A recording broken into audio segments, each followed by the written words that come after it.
கேவலமான ஒன்று முருக பக்த மாநாடு என்பதே ஒரு அசிங்கமாக, முருகனும் இல்லை, அங்கே பக்தியும் இல்லை. அங்கே நடந்தது அசிங்கம் என்பதை கண்ணுற்றவர்கள் அதிமுக முன்னாள் அமைச்சர்கள். அங்கே பெரியாரையும் அண்ணாதுரையும் கேவலப்படுத்துவதற்கு ஒரு மாநாடு போட்டாங்க. வெளியில் வந்து நீ இப்படி சாப்பாடு போட்டால் எங்கால் என்ன சொல்லுவார் தெரியுமான்றது என்ன அர்த்தம்? சாப்பிட்டீங்க, ஜீரணம் ஆயிடுச்சு. மேடை நாகரிகம் கருதி அங்கே பேச முடியல. மேடையில் என்ன நாகரிகம்? நாகரிகம் என்பது உங்களை வரவழைத்து உங்களை அசிங்கப்படுத்துறது நாகரிகமா? அல்லது வெளியே சட்டமன்றத்தில் கூட சட்டமன்ற நாகரிகம்னு இருக்க மாட்டேறீங்க, வெளிநடப்பு செய்கிறீங்கல்ல, அழகாக எழுந்து வந்திருக்கலாமே. இப்போ உங்களுடைய அடையாளம் அண்ணாதுரை, உங்கள் கொடியில் இருப்பவர் அண்ணாதுரை, அவரை அசிங்கப்படுத்துகிறாங்க. பாரதிய ஜனதா கட்சி என்பது அண்ணாதுரையினுடைய அரசியலை வேறறுப்பது. அப்புறம் என்ன வேலை உங்களுக்கு அங்கே? அனைத்து இந்திய அண்ணா திராவிட முன்னேற்ற கழகத்திற்கு ஒரு அடிப்படை கோளாறு இருக்குது. தான் யார் என்பதே தெரியாத ஒரு விஷயம். இது எப்பொழுது இருந்து தொடங்குகிறது அப்படின்னு பார்த்தீங்கன்னா, அந்த கட்சி தொடங்கின காலத்திலேயே ஒரு பிரச்சனை இருக்குது. ஒன்றும் உனக்கு புரியல, மரமண்ட அறிவிலி, அல்லது நீ நடிக்கிற, அல்லது பயப்படுற, ஈடியை வச்சு உங்களை மிரட்டுறாங்க, சம்பாரிச்சதை காப்பாற்றிக்கிட்டு போயிடலான்னு நினைக்க. இந்த மாதிரி ஒவ்வொன்றா தான் நம்ம நினைக்க வேண்டியது. யார் அந்த அண்ணாதுரை? என்ன சொன்னார் தமிழ்நாட்டிற்கு? அவரால் எப்படி தமிழ்நாடு முன்னேறியது? அவர் கருத்தை எவ்வாறு எம்ஜிஆர் முன்னிறுத்தினார்? அது புரட்சி தலைவி அம்மாவும் வழிநடத்தினாங்க. சொல்லக்கூடிய அறிவும் திறமையும் கடமையும் பொறுப்பும் அவங்களுக்கு இருக்கா சொல்லுங்க. நான் ஐயா வீட்டில் எப்போவோ செருப்பு துடைக்க வந்துட்டேன், நீ இப்போதாண்டா அவருடைய அமைதிப்படை அப்படியே தெரியுதா இல்லையா உங்களுக்கு? அதில் ஒரு அரசியல் தலைவனுடைய ஜட்டியை யார் எடுக்கிறதுன்னு ஒரு சண்டை நடக்கும்ல, அதுதான் தினகரன் பேசுகிற பேச்சு. நாங்கள் முன்னாடியே இங்கே இருக்கோம், அவங்க இப்போ தான் வர்றாங்கன்னு சொல்கிறது தான் அமைதிப்படை.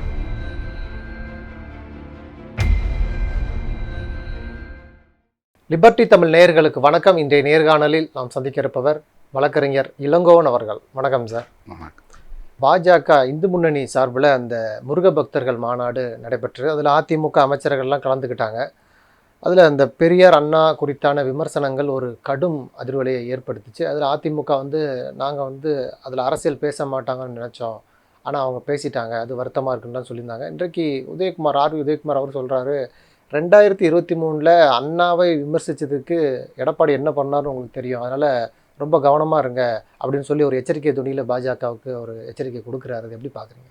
இல்லை, இப்போ முருக பக்தர் மாநாடு என்பதே ஒரு அசிங்கமான ஒன்று. ஏன்னா முருக பக்தர் எங்கே இருக்கணும்? கோயிலில் இருக்கணும். எதுக்கு அரசியல் மாநாட்டில் இருக்கணும்?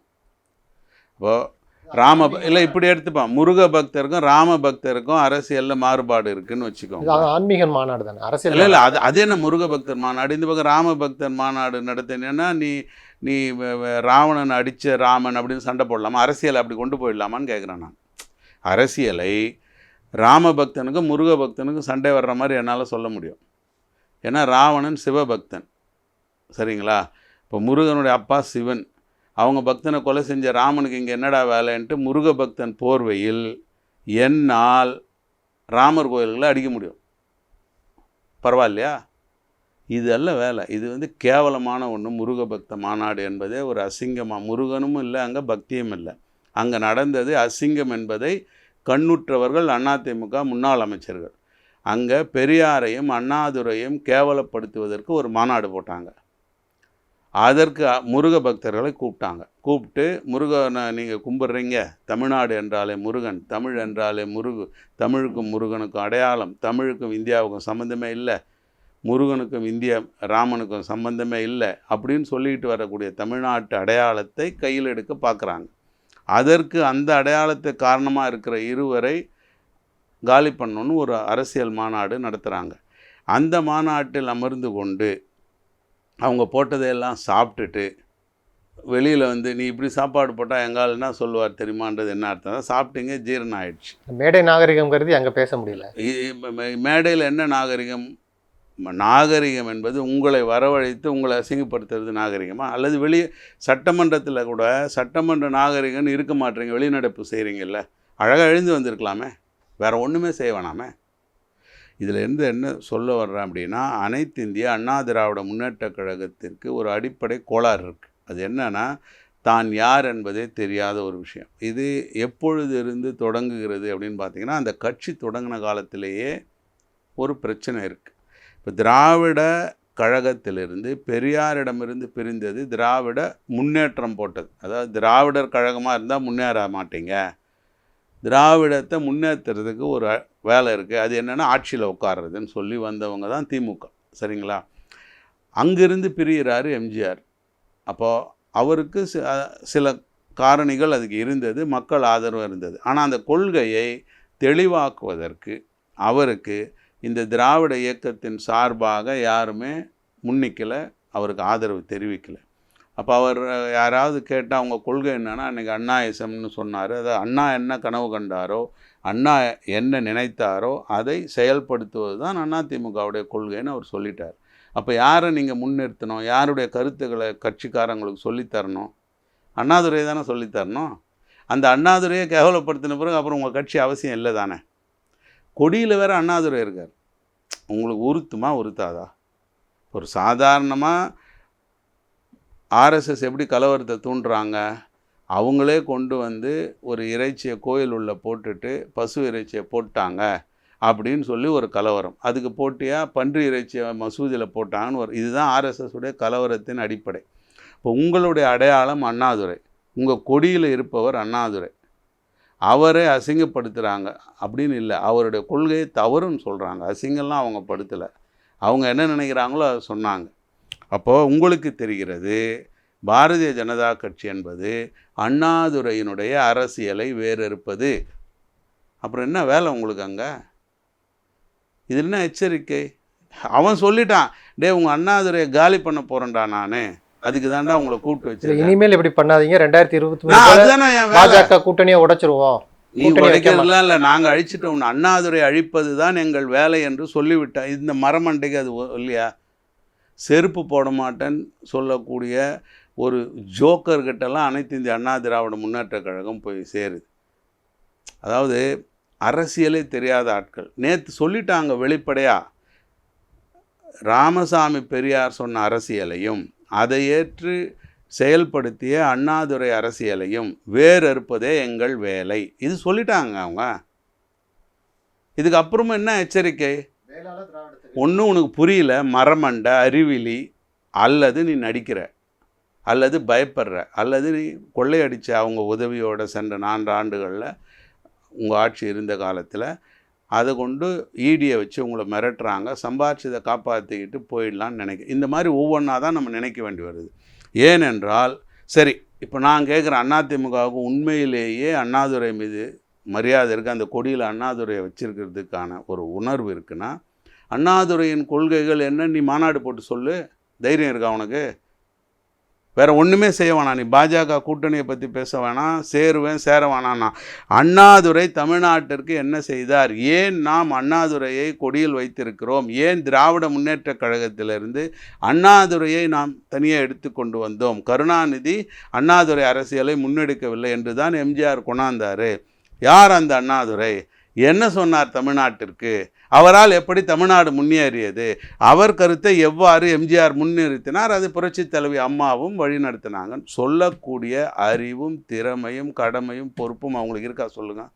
அப்படி சொன்னாங்கன்னா அது ஏற்றுக்கலாம். இது எப்படி இருக்குன்னா, அங்கே ஒன்று இங்கே ஒன்று பேசக்கூடிய தன்மை. இது அனைத்து இந்திய அண்ணா திராவிட முன்னேற்ற கழகம் என்பவர்களுக்கு ஒரு ஒரு தனித்தன்மை இல்லாமல் போயிட்டு, அனைத்து இந்திய அண்ணா திராவிட முன்னேற்ற கழகம் என்கிற கட்சியை ஒவ்வொருவராக கரைத்து கொண்டிருக்கிறார்கள். இவங்க பங்குக்கு போயிட்டு அந்த கேவலத்தை சாப்பிட்டுட்டு வந்தாங்க. அடுத்ததாக வேலுமணி ஆர்எஸ்எஸ்ஸின் 100ஆண்டு விழாவில் கலந்து கொள்பவர். ஸோ அவங்க ஒவ்வொருவரும் தன்னை அடையாளப்படுத்திக்கிறாங்க. நாங்கள் பாஜகவில் கரைந்து விட்டோம். ஒருவர் கரைந்து காணாமல் போனார், ஓபிஎஸ். அவரை சப்பி போட்டாங்க வெளியில். அவர் இப்போ எங்கே இருக்கிறாருன்னு தெரியல. அதே தான் தினகரன், அவரை கீழே வச்சு ஒரு அழுத்தி போடா அப்படின்னு சொல்லிட்டாங்க. ஆனால் நான் அவருடைய பெருமை என்ன? நான் எப்பொழுதும் பாஜகவில் இருக்கிறேன், இப்பொழுது தான் பழனிசாமி வருகிறார். இந்த மாதிரி நான் ஐயா வீட்டில் எப்போவோ செருப்பு துடைக்க வந்துட்டேன், நீ இப்போ தாண்டா அவருடைய அமைதிப்படை. அப்படியே தெரியுதா இல்லையா உங்களுக்கு? மணிவண்ணனுடைய தமிழ்நாடு அரசியலுக்கு ஒரு புத்தகம் எழுதினா எப்படி இருக்குமோ அதுதான் அமைதிப்படை. அதில் ஒரு அரசியல் தலைவனுடைய ஜட்டியை யார் எடுக்கிறதுன்னு ஒரு சண்டை நடக்கும்ல, அதுதான் தினகரன் பேசுகிற பேச்சு. நாங்கள் முன்னாடியே இங்கே இருக்கோம், அவங்க இப்போ தான் வர்றாங்கன்னு சொல்கிறது தான் அமைதிப்படை. அந்த ஒரு அடிமைத்தனம் தான். உதயகுமார் தான் அதே கதை தான். பழனிசாமி பேசாமல் இருப்பதும் அதே கதை தான். கொள்கையே இல்லை என்பதை காட்டிக் கொண்டிருக்கிறார்கள்.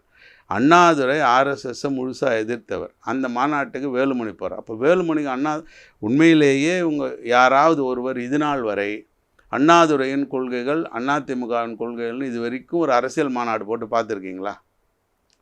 அனைத்து இந்திய அண்ணா திராவிட முன்னேற்றக் கழகம் இது நாள் வரை தனது கொள்கை விளக்க மாநாடு நடத்தி கட்சியில் யாராவது போய் கேளுங்க, தெரியுதா பார்ப்போம். ஸோ அதனால் அதிமுகன்றது என்ன கேட்டிங்கன்னா அது பாரதிய ஜனதா கட்சியாக கரைந்து விட்டது. பாரதிய ஜனதா கட்சி அவங்கள தனியாக ஏன் வச்சுருக்காங்கன்னா, நாளைக்கே பாரதிய ஜனதா கட்சின்னு போனால் ஜனங்க வாக்களிக்க மாட்டாங்க, வேறு யாருக்கிட்டே பிரிஞ்சு போவாங்க. திமுக எதிர்ப்பு ஒன்றை மட்டுமே வச்சு வாக்கு வாங்க முடியாது, கொள்கை வேணும்.